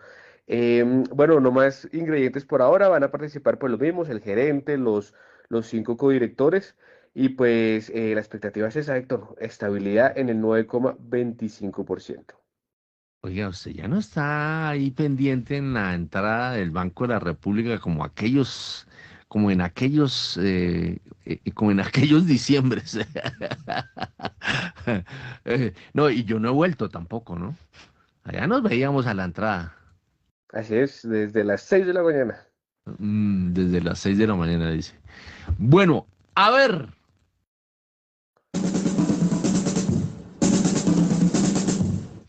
La encuesta. 9.25. La dejan quieta. Bueno, ¿hasta cuándo? Hasta el próximo año, febrero. A ver, Juan Esteban Carreño. Nosotros estamos viendo que la 9.25 y que la dejan quietas más para hasta el segundo trimestre del próximo año. Jorge Gutiérrez. Sí, la dejan quieta. Y yo creo que el timing para la siguiente bajada depende del salario mínimo. Si el incremento del salario mínimo es muy alto, creo que eso se puede ir al segundo semestre. Bueno, dejemos que Daniel Támara, que está todos los días midiéndole el aceite al Ministerio de Hacienda y al Banco de la República, dé su concepto. ¿Qué espera Daniel? Héctor, yo espero tasas quietas hoy. Efectivamente no veo de dónde se puedan bajar, y de hecho creo que de los 4 integrantes que están por estabilidad de tasas, algunos van a empezar a sugerir la posibilidad de subir los tipos de interés. Lo que pasa es que para llegar a un acuerdo de subir las tasas, los 4 que están en estabilidad tendrían que pasarse al tema de subir tasas. No creo que los 4 estén en ese mismo, en esa misma vibra, pero seguramente, como decía Jorge, cuando se materialice el alza del salario mínimo, que yo creo que el piso es 11%, el piso es 11%, o sea, el riesgo es que sea superior. Entonces seguramente ahí la Junta del Banco va a empezar a evaluar más seriamente si hay que subir la tasa de interés, porque el proceso desinflacionario que sí ocurrió en los 2 años anteriores, este año no ocurrió. Este año no hubo proceso desinflacionario, la inflación se quedó quieta. Entonces seguramente algunos van a sugerir que para que se retome el proceso desinflacionario toca tener una política monetaria más restrictiva, lo que podría implicar subir la tasa de interés, pero eso será más adelante, como decimos, cuando se materialice ese incremento del salario mínimo. Bueno, hablando de la inflación, alguien aquí muy acertadamente dijo, es que la inflación se quedó en entre 5.20, 5.25. Correcto. Eso significa, el analista no lo planteaba, que este año se ha perdido. Se perdió un año. Sí, se está perdiendo un año en materia de lucha contra pero la mire, inflación. Héctor, en la economía americana la cosa es igual. Uh-huh. Llevamos exactamente el mismo periodo teóricamente que se ha perdido el año. Yo no estoy de acuerdo con eso, porque es que el escenario monetario como tal es muy diferente. ¿Sí? O sea, yo creo que la tarea se ha hecho perfectamente. Mucho, imagínese que le hubiéramos hecho caso a los diferentes personajes del país que han solicitado reducción de tasa. ¿En qué estaríamos ahora? ¿Sí? Claro. Bueno, aquí hay varios comentarios que nos ha mandado don Diego. Está muy activo, debió haberse venido para acá, ¿no? Sí. Y además con razones, ¿no? Se las manda a Kiara, no me escribe a mí directamente, sino ahora le escribe a ¡Qué Kiara. belleza! Muy bien. Con intermediaria. Porque él ve que usted a veces no revisa seguido el celular. Sí, no. Sí, no, claro, sí. Bueno, sí, muy bien. Es obvio, es obvio. Dile a Héctor, dice. Bueno, estamos hablando dice que habla del Big Short, o sea, de la película. Fue el que mencionaron a comienzos del programa, que ya lo habíamos dicho, que es Michael Burry. Y hay 2 tipos de negocios buenos. El primero es una petrolera bien manejada. El segundo es una petrolera mal manejada. Está volviendo al tema de Ecopetrol. Bueno, 7:47. Lo que pasa es que uno no sabe, ¿se imagina usted presidente de Ecopetrol con el actual gobierno, el actual presidente? Sí, no hubiera aceptado el cargo, se lo aseguro. Más o menos, ¿no? 7:47. Seguimos con don Daniel Támara. A ver, ¿qué otras noticias macroeconómicas nos tiene? Héctor, pues le cuento también que al tercer trimestre de este año, las utilidades del Banco de la República llegaron a los 10,96 billones de pesos, crecieron más de 22% frente al mismo periodo del año pasado, cuando habían sido más cercanas a los 9 billones de pesos. Lo que hay que tener en cuenta, Héctor, es que la expectativa del banco es arrojar ganancias en todo 2025 por 12,5 billones de pesos, es decir, ya estando prácticamente en 11 billones de pesos a falta de 3 meses para que se acabe el año, sugiere que se podría superar esa expectativa y las ganancias podrían ser superiores a los 12,5 billones de pesos que estima el Banco de la República. También, Héctor, le cuento que ayer en un ejercicio que hizo Primera Página, especialmente para resolver una duda, y es que ya el Ministerio de Hacienda a la fecha ha colocado cerca de 68 billones de pesos en test corto plazo, cuando el cupo que había sido decretado fue de 67 billones de pesos. Es decir, ya hay 1 billón de pesos adicional que se ha colocado, digamos, superando el techo que se había impuesto durante este año, que era de 67 billones de pesos. La razón por la cual el gobierno puede seguir adjudicando test corto plazo sin necesidad de elevar ese techo es porque este cupo funciona o este cupo libera espacio cuando el gobierno va cancelando test corto plazo, es decir, cuando va pagándolos a su vencimiento y entonces estos salen de circulación, eso le libera espacio al Ministerio de Hacienda. Y lo que ha calculado Primera Página es que aproximadamente ya ha cancelado 19 billones de pesos en test corto plazo. Por los vencimientos que se presentaron tanto en marzo, abril, como en marzo, junio, como en septiembre, y también pues por unos test corto plazo que el gobierno había colocado para adelantar utilidades de Ecopetrol, pero este test corto plazo tenía una duración de 3 meses, entonces a los 3 meses también fue cancelado. Entonces eso da más o menos unos 19 billones de pesos que si se los restamos a los 68 billones de pesos y dentro del cupo de 67 billones de pesos da más o menos un espacio de 18 billones de pesos que todavía le queda al Ministerio de Hacienda para ofertar y adjudicar test corto plazo. Entonces, por ese motivo, no tiene que elevar el techo de colocaciones de test corto plazo, sino que a medida que va cancelando los test que se van venciendo, pues eso le libera espacio para seguir adjudicando test corto plazo y el espacio que todavía le queda, como decimos, es de 18 billones de pesos. Precisamente durante este mes, el gobierno también empezó a realizar canjes de test entre test corto plazo y test en pesos. En un principio hubo algunas preocupaciones o inquietudes sobre si eso implicaba elevar el saldo de la deuda. Ya, pues ya en Primera Página explicamos que no, porque los test corto plazo sí se tienen en cuenta en el stock de la deuda y el gobierno empezó a hacer pues estos canjes de test corto plazo por test en pesos a largo plazo. Ya a la fecha, o digamos solamente en octubre, el gobierno ha canjeado cerca de 11,05 billones de pesos en test corto plazo, pasándolos a test largo plazo. En particular, la torre que vence en marzo del 2026 se ha reducido en cerca de 4,07 billones de pesos y la de junio del próximo año ha bajado en cerca de 6,98 billones de pesos. Recordemos que el canje, digamos, grande fue el que hizo con el mercado, en donde pudo bajar estas torres en el agregado en 2,27, en 10,27 billones de pesos, digo, y los otros fueron con la Tesorería Nacional, montos un poco más modestos, el primer canje por 711.000 millones de pesos y el segundo por poco más de 225.000 millones de pesos, para, como decimos, en el agregado ya han sido canjes por el orden de los 11,05 billones de pesos. ¿Comentamos ahí, Héctor, o sigo? No, no, tranquilo, cálmese, cálmese. Porque además le tengo pregunta. Que el director de crédito público actual, que es Javier Cuellar, eh, digamos, tiene algo de optimismo sobre la recuperación del grado de inversión.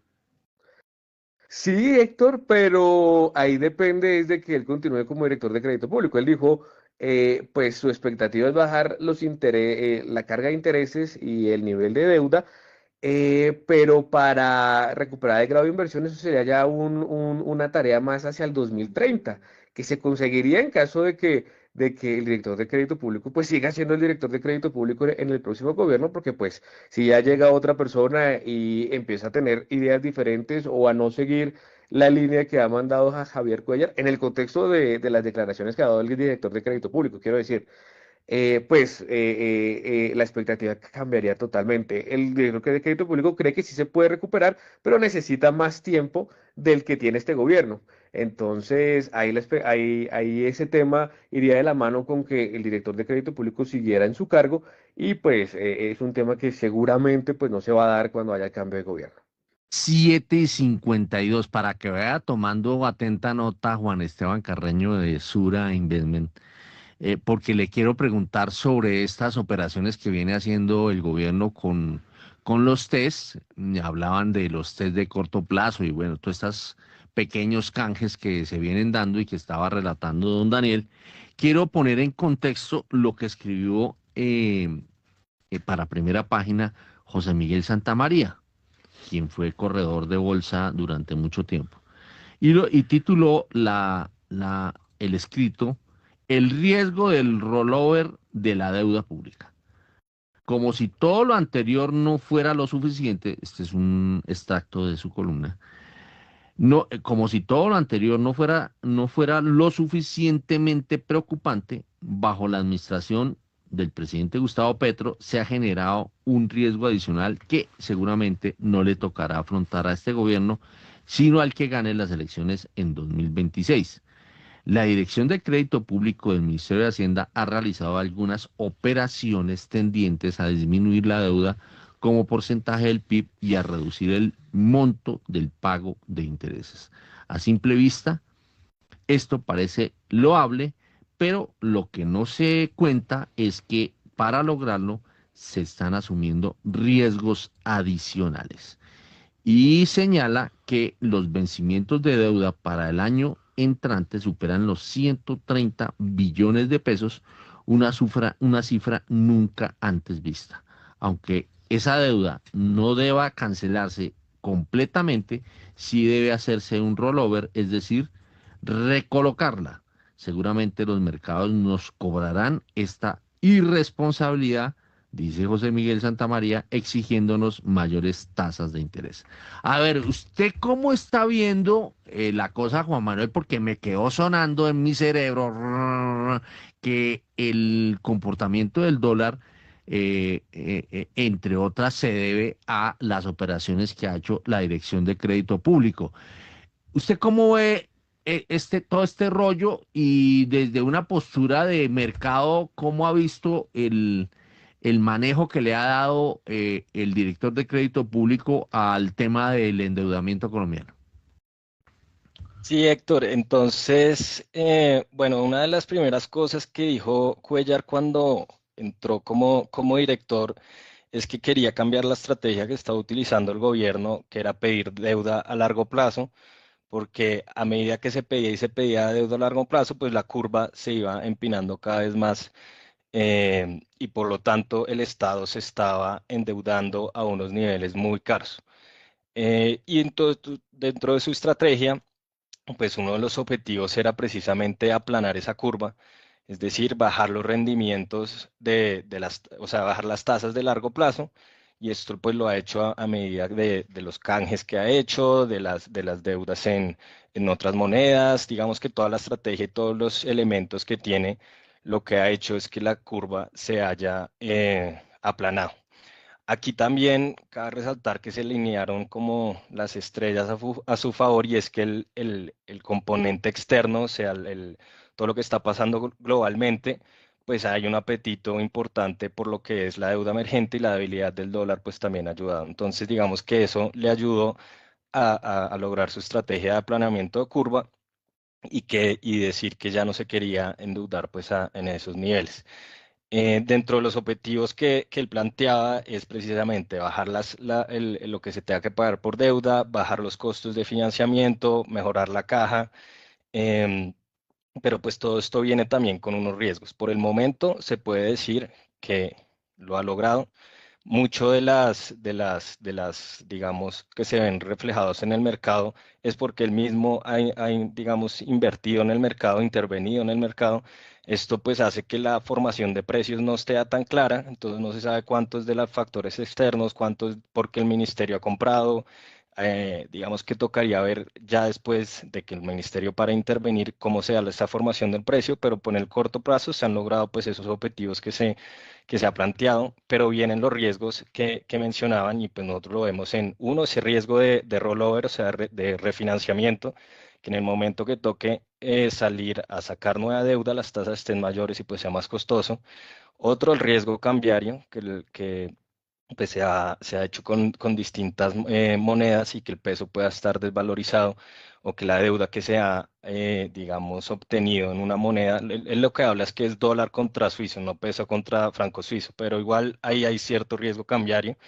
Y lo tercero es, digamos, margin calls, que es simplemente que el colateral que se ha utilizado para esa deuda pues caiga su valor y sea necesario pagar para restituir ese colateral. Entonces estos son riesgos que sí existen y que toca monitorear, no es que la jugada le haya salido y ya toca olvidarse, sino que los riesgos continúan, pero por el momento en el corto plazo, pues el mercado digamos que lo ha tomado de buena forma y pues está a la espera que vuelva a la formación de precios que se dé después de que el ministerio no esté, digamos, participando tan activamente en el mercado.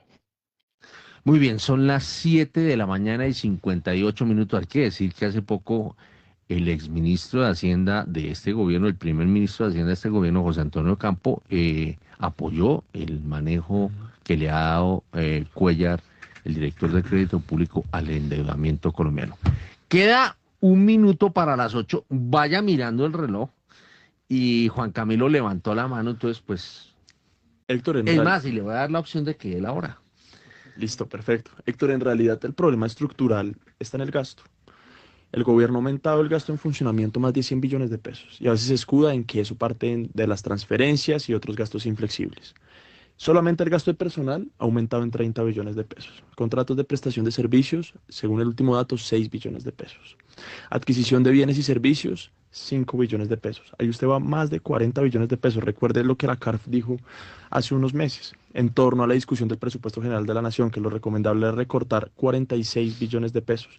El gobierno tiene el espacio para hacerlo.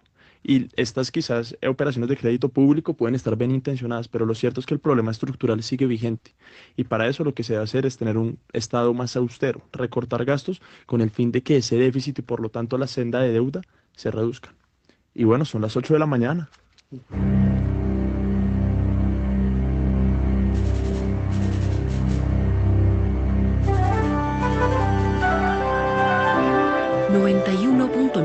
Javeriana Estéreo, Bogotá.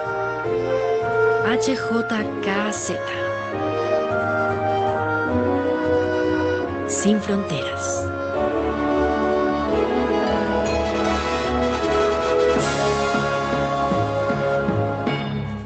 Siguen siendo las 8 de la mañana y ¿cómo pinta el dólar según Primera Página? Según el pronóstico del gestor de inversiones Diego Rodríguez, hoy el dólar, pendiente de la decisión que pueda tomar el Banco de la República, va a navegar entre un mínimo de 3.840 pesos y un máximo de 3.890 pesos, con una volatilidad estimada de 50 pesos para este viernes 31 de octubre. Oiga, hace poco leí o escuché una entrevista que le hicieron a Hernán Peláez. Ahorita estoy viendo gente disfrazada, ¿no? Pasan disfrazados. Y un día él decía que la magia de la radio estaba en la imaginación. Porque con la imaginación usted pues, acá hubo transmisiones del Tour de Francia en donde ellos estaban ubicados en un solo punto y relataban como si estuvieran siguiendo al lote, ¿no? Entonces, y él decía que esa era la diferencia entre la radio y la televisión. Hoy en día pues estamos en pantalla y nos damos cuenta que, por ejemplo, Juan Esteban Carreño siguió quedándose en la casa y no vino a trabajar aquí. Y que Daniel Támara también ya está muy juicioso en su casita y no está en la puerta del Banco de la República. en la esquina de la pulmonía. Entonces, porque una vez en un 31 de diciembre, de un 31 de octubre, llegó Munir Jalil y yo le escribí a los oyentes, digo, uy, acaba de llegar Munir Jalil con bombas y disfrazado y no sé qué. Y la gente pensó que era cierto, ¿no? Entonces, esa es la diferencia entre la radio y la televisión, porque con la radio uno puede hacer literatura, ¿no? Porque es ficción, ¿no? Las radionovelas, acuérdese de las radionovelas. Eso, la radio.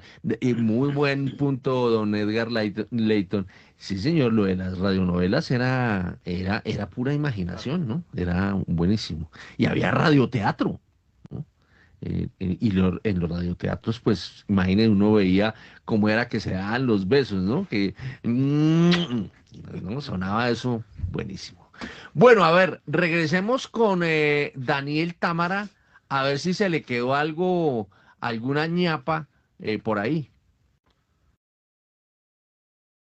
Héctor, sí, ya para finalizar esta ronda macroeconómica, dos noticias finales. Una tiene que ver específicamente con que salió la encuesta del Banco de la República sobre las expectativas de los empresarios.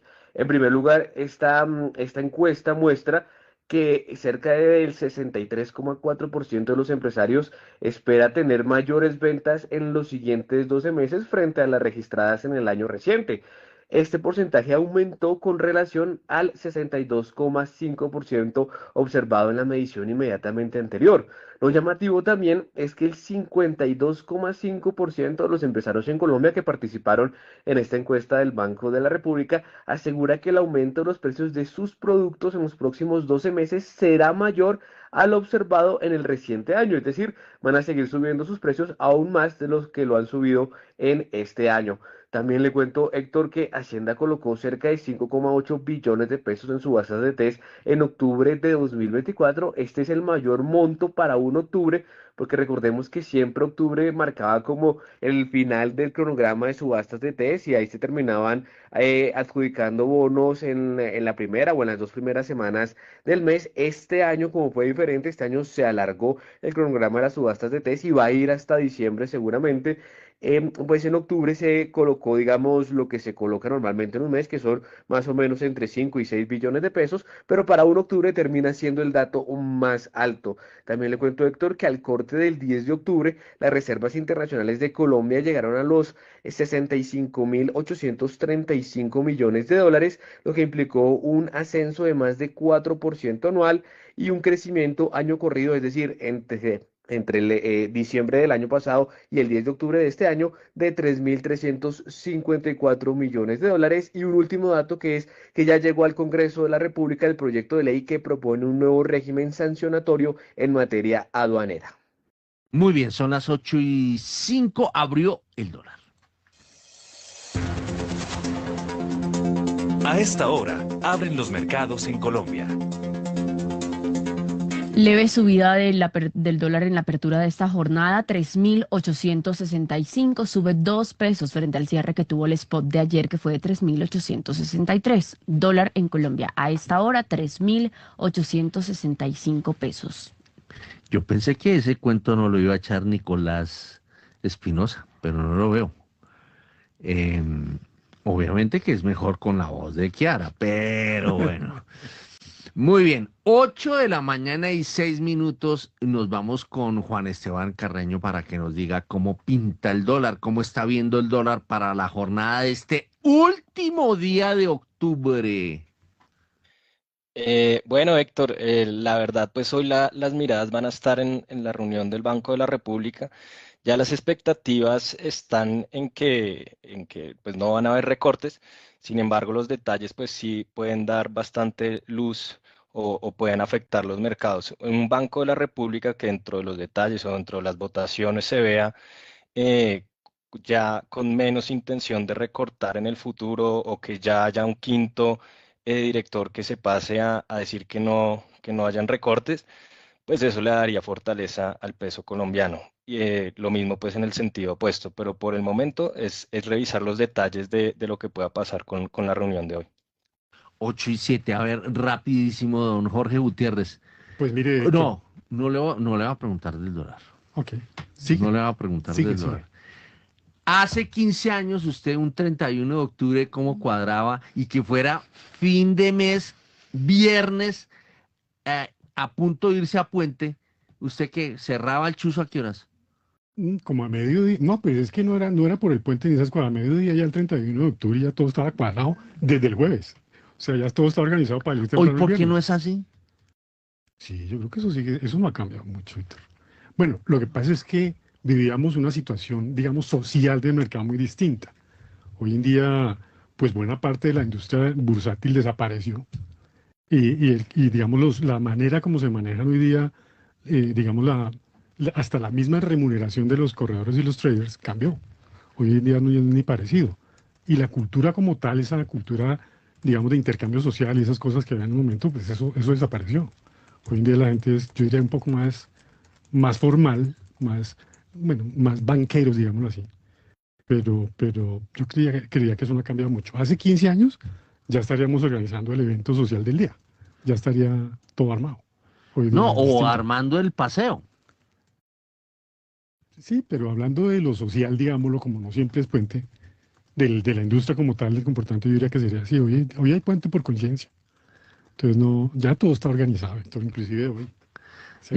Ya el que se la jugó, se la jugó. Sí, hoy no hay nada que hacer, entonces ya todo está echado. Entre otras cosas, porque creería yo que va a haber cierta estabilidad. Estamos hablando del cierre del mes, entonces sí, el operador quiere tener un saldo verdecito. Y cada mes es así, o sea, yo diría que la última semana del mes, por decirlo coloquialmente, hay que cuidar el marcador. Muy bien. 8:09. A ver, don Rolando la serie, Rolando Lozano. No lo veo. Uy. Buenos días. La noticia es la expectativa que tiene Farmacias Cruz Verde, que es del grupo mexicano FEMSA. Prevé completar a diciembre 31 1.050 droguerías en Colombia, tiene 1.030. Esta cadena de farmacias pues está en cerca de 110 municipios del país y como dijimos es de origen mexicano. Es de señalar que aquí en los alrededores de Ciudad Salitre, en el centro comercial, abre una tercera droguería con una importante inversión. Y en los alrededores tiene otras 4 droguerías. Y les preguntamos acerca de por qué tanta cercanía en las droguerías y dicen que esto responde no solo a un parámetro, sino a una población flotante, una presencia de oficinas y comercios en esta zona de la capital de la República, al occidente, la zona de Ciudad Salitre, que pues tiene cercanía al aeropuerto y a zonas hoteleras y al terminal de transportes. Ahí nos está indicando usted que vive en Ciudad Salitre. Me toca cortarlo porque veo a William Varela. A ver, ¿qué iba a decir, don Rolando? Espera o se proyecta que venderá esta cadena de farmacias al finalizar el 2025. Entonces, ¿Cuánto? Unos 6 billones de pesos. Ok. Bueno, ahora sí me tocó. Chao, Rolando. Vámonos con William Varela y la noticia. ¿Qué es lo que dice? Me va a tocar a través de Kiara para que me dé más tiempo. Eso. Uy. A ver, don William Varela. Hola, Héctor. Buenos días a los televidentes y oyentes de Primera Página. 11 ponentes de la reforma tributaria se acaban de revelar. La Comisión Tercera de la Cámara de Representantes inició el proceso para la aprobación de la reforma tributaria o ley de financiamiento, como siempre me corrigen, entonces le digo tributaria o ley de financiamiento para que no me corrija Héctor Hernández. Bueno, le cuento, son los 11 ponentes: Wilmer Castellanos, Saray Roballo, Jorge Bastidas, Kelly González y Carlos Vallejo como coordinadores ponentes. Los ponentes serán Diógenes Quintero, Caterín Miranda, Ángela Vergara, Carlos Cuenca, María del Mar Pizarro, y Olmes Echeverría. Esos son los 11 ponentes de la reforma tributaria o ley de financiamiento en la Comisión Tercera de la Cámara. En las próximas horas se espera que el Ministerio de Hacienda defina la primera reunión de ponentes y de mesas directivas. ¿Por qué? Porque las mesas directivas de las comisiones cuartas de Senado y Cámara no han designado sus ponentes. Solo hay ponentes en el Senado, o sea, en la Comisión Tercera de Senado, que los nombró hace un mes, fueron 9, que ya ustedes lo pueden ver ahí en nuestra página en nuestro sitio web, y los 11 que los subimos ayer, bien tardecito, pero ya los tienen ahí todos los nombres para que puedan analizar y conocer quiénes van a estar detrás de la aprobación, repetimos, de la reforma tributaria o ley de financiamiento. Esto comienza a caminar en las comisiones económicas. Chao, Héctor. ¡Chao! Agradecemos también a nuestros analistas que nos acompañaron en esta emisión, Juan Camilo Pardo, Jorge Gutiérrez y Juan Esteban Carreño, hoy bajo la dirección de Héctor Hernández y la presentación de quienes habla Kiara Severiche. Feliz fin de semana para todos en este puente festivo y estamos de vuelta el martes con toda la información económica de Primera Página.